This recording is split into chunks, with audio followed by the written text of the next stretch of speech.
All right, so I'm going to present our work that we've been doing for last 1 year on an iOS app, which is Apple's mobile operating system, which runs on all the iOS devices like your iPhone, iPads, and iPods.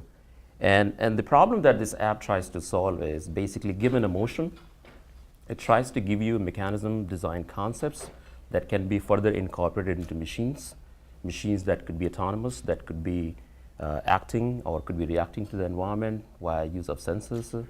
So this is an early stage design goal in the machine design process to generate lots of different mechanism design concepts that can be incorporated into machines. So I know most of you are probably not engineers, much less mechanical engineers, so you may not know what mechanism really means. You probably have some idea what a machine is. For example, your car or truck, that's a machine. And a machine typically has a lot of mechanisms built into it. One of the primary, most fundamental mechanism in your car is where you have this to and fro reciprocating motion of the piston converted into a rotary motion of the crank, which in turn is connected to the wheels of the car or the truck.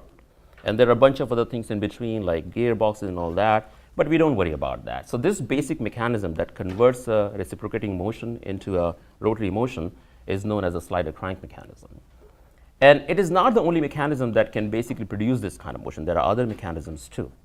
In fact, this is probably one of the earliest mechanisms that engineers grapple with. James Watt, when he was looking for a design for his steam engine, he had to figure out a mechanism that could produce a straight line motion. So when you rotate something, you wanted to produce a straight line motion. That's a basic mechanism. So the app basically tries to give you different mechanism design concepts. You can evaluate them, you can analyze them, you can simulate them.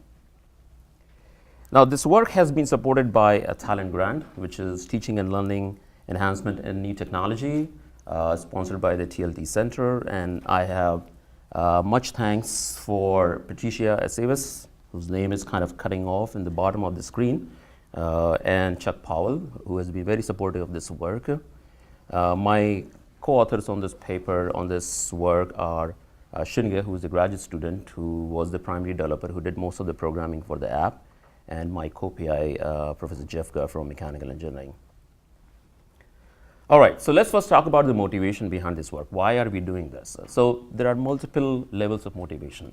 First is from an educator's perspective. As educators, as teachers, we know that it's important to introduce design concepts, design problems, design challenges, design projects early in a student's career.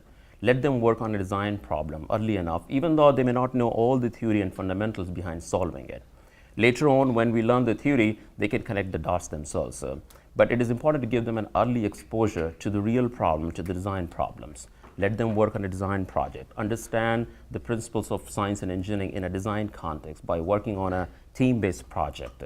And this is one of the things that I'm trying to do for some of my classes, and I'll talk about as to how I'm doing that. National Academy of Engineers produced a report called the Engineers of 2020, in which they said that the passive lecture-based instruction should be, as much as possible, replaced by active learning via projects, by introducing design problems. Now, of course, I'm far from actually achieving this mandate. My lectures are at times passive, I agree. And of course, I can't do away with the lectures completely. Then a bigger motivation actually comes from outside academia. And that is basically democratization of this design and manufacturing capability. Now, what do I mean by that? Well, if you look at the trends, if you've been following technology in the last few years, you might have noticed that there are tech shops, fab shops like MIT Hobby Shop, mushrooming all over the country. There are close to 8 tech shops which started in San Francisco. There's one that should be coming up in New York very soon, where people can go and actually rent the space, rent the machines, and they have different kinds of machine tools. So traditional machine tools like lathe machine, drilling machines. They have CNC laser cutters, 3D printers, 3D scanners, even sewing machines, woodworking shops, where you can go rent the space, rent the machinery, rent the tools, and turn your ideas into physical products. So if you have an idea, you can turn that into a physical product. At the same time, you also have, if let's say you don't have access to one of these tech shops where you can go and actually create a physical product, you can send your designs to companies like shapeways.com, which will actually 3D print your designs and send it back to you. If you can afford to buy a 3D printer, they're pretty cheap these days. I have a group of students actually designing and building one under my supervision. You could get a $1,000, $2,000 3D printer and actually print something of your own. At the same time, you also have something called programmable electronics platform becoming easily available, easily programmable. So you have Arduino. How many of you have heard about Arduino? Excellent. So you have Arduino, you have Raspberry Pi. These are all programmable electronics prototyping platform where you can basically create circuits, you can program them to your desire. And programming is much easier than it used to be before. Those of you who have done any amount of electrical engineering or computer programming might know assembly language programming, which is very, very hard to do. And people had to do programming using assembly language. Not anymore. You can use high-level object-oriented programming languages like C++ to do programmable electronics. And all of these trends, this democratization of manufacturing and programmable electronics capability is feeding into the subculture which we call do it yourself, do it with others, okay, which further feeds into the bigger subculture, bigger culture that is emerging, which we call maker movement or maker renaissance. Every year you have 2 World Maker Fairs in this country, one in San Francisco, another one in Queens. I went to the last Maker Fair in September in Queens, and there were thousands and thousands of people, including kids as young as 3 to 4 years old, learning how to solder things, and 65 years old women and men who were trying to learn soldering too in the same place. And it's amazing. I lie in the bed at times trying to put my daughter to sleep, thinking, oh, when can I go to my study room and solder a few more components so that I can finish my robot. Once you get into this, you will feel the same way. Then another trend is the crowdfunding, which is basically providing platform for people to fund their ideas. They can put up the projects, they can have their ideas, they can use all those manufacturing capabilities, do the programmable electronics, create a prototype and put it up for sale so that they can do mass production and bring it to the market. Kickstarter, Indiegogo are 2 very popular crowdfunding platforms. Then a third trend, which is just about to emerge, is what we call design capability. So we have the manufacturing capabilities, we have the crowdfunding, and that's great, but that's not sufficient. You need the design tools that will help you actually innovate products. Now, that situation is very similar to having a printer at home, a laser printer or an inkjet printer, but not having a word processor to actually create your story or novel. Now, our app is going to fill that void. Now, there are some CAD tools available. There's something called Tinkercad, which is an online CAD tool. You go online, go to tinkercad.com, and you can design shapes without downloading any software whatsoever. You have Google SketchUp, which is free to download, and it's very popular among high school kids as well as freshman students in science engineering. You can create very nice shapes out of that, and you can take the output and send it to a 3D printer to print it further. But all of these tools, apart from some very sophisticated CAD softwares that are available in the engineering world, help you design shapes, design assembly of the static parts. You can analyze them, but they're not good at actually giving you the design ideas, design concepts. So to extend that analogy of not having a word processor, if you have a printer, well, it's not exactly like having a word processor. It's more like a tool that will give you the plot for your story. That's what our app is. It's going to give you creative ideas, not just be a conduit or a tool to write a report or a story or a novel. So this is what I calling for democratization of the design capability, which is missing in this whole innovation pipeline. We have the manufacturing, we have the crowdfunding, but the design capabilities are missing. So our goal for this app was to basically create something that would help students as well as designers, practicing engineers and industry to, this is loose. To basically use the app to design and evaluate lots of different mechanism design concepts.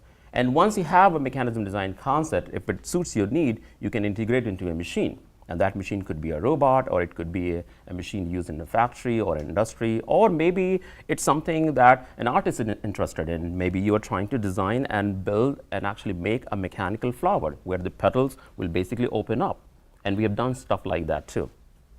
So our goal for the apps were that should be simple, because we are going to target very basic audience, which is high school students, the freshmen, and if it is accessible to them, it is going to be accessible for more advanced users as well. So we wanted to be interactive, we wanted to be simple, we wanted to be intuitive. And this app actually came about because we had some very excellent research results And we wrote some papers, and we said that we could implement this into a nice app that actually the users could use. So out of that requirement, out of those goals and mandates, was born what we call MotionGen. And again, it's just a version 1.0, and right now it's basically a planar 4-bar linkage synthesis and simulation software where you can specify a motion in a plane. And the way we specify the motion is we give a few positions of the motion. So it's not a continuous sequence of displacement, but a few discrete positions. And then from that, you can generate different mechanism design concepts. So it's not database oriented. The computation is done all in the real time in the app itself. There are other problems like 4-position problem where you can say that I want my fixed pivots of the 4-bar linkage to be on a certain line. We have implemented that as well. And we can also do 3-position synthesis where you can say I want my fixed pivot to be a certain location. Now, a planar 4-bar linkage is the simplest possible mechanism that you can have. Anything less, closed loop will be basically a structure, it won't move. So this is the simplest possible mechanism that you have. So we have a lot of features in it. We can classify the different kinds of linkages. We can do the animation. We can do the coupler point path simulation. And I'll do a demo so you'll actually see how the app works. You can output the dimensions, send them to a 3D printer using STL file, and actually print the mechanism as well. Now, we have been, we want to use this app in classes. We have not done so, but the idea is to basically incorporate this app in multiple classes, starting with Mech 101, which is our introduction to mechanical engineering class, a class that I have transformed completely in the last 2 years after I got to know how easy it has become to do programmable electronics using Arduino. So one of the major objectives of this class is to learn engineering principles, not just mechanical engineering, computer programming, electronics in a design context. So they have to basically design and build an autonomous machine, which could be a robot that acts and reacts to the environment using sensors. And what you were seeing over here in this video is actually one of the robot that students from my Mech 101 class put together. And the idea is that this is a walking robot. If you analyze the trajectory of the ankle of our walking, it's more like a D kind of path that you see at the bottom. This one looks like a squish D, but it works. It will still help you walk. So I'll show you this mechanism. This is some feedback from Mech 101 class. I know the font size is small, so I don't want you to read it, but these are only positive feedback, not the negative ones. The positive feedbacks were that they love the creative part of this project, and then particularly this caught my attention this morning. It helps spark innovation. This is a spark session, innovation session, so I thought this fitted well. All right, then the app has uses beyond the classroom too. So now the students in senior design classes or higher level classes or even engineers in industry could actually use the app to design the machines. So here is an example of one of the machines. On the extreme right, you see a machine is basically a set-to-stand device that I invented with my students, and we have a couple of patents on it. We have licensed the technology to a local company called Biodex Medical Systems. Pretty soon you should have this product in the market by early 2015. So what the device does, it helps people get up from a seated position. Now, what is the evolution? How could you go about designing a mechanism that helps people get up using the app? Well, you need to know your motion trajectories, which you see on the left-hand side. You could pick, let's say, the trajectory of the shoulder joint, which looks like a J kind of path, and you could design that using the app. And once you have the linkage system, you could do the analysis, you could build the machine, and help somebody actually get up.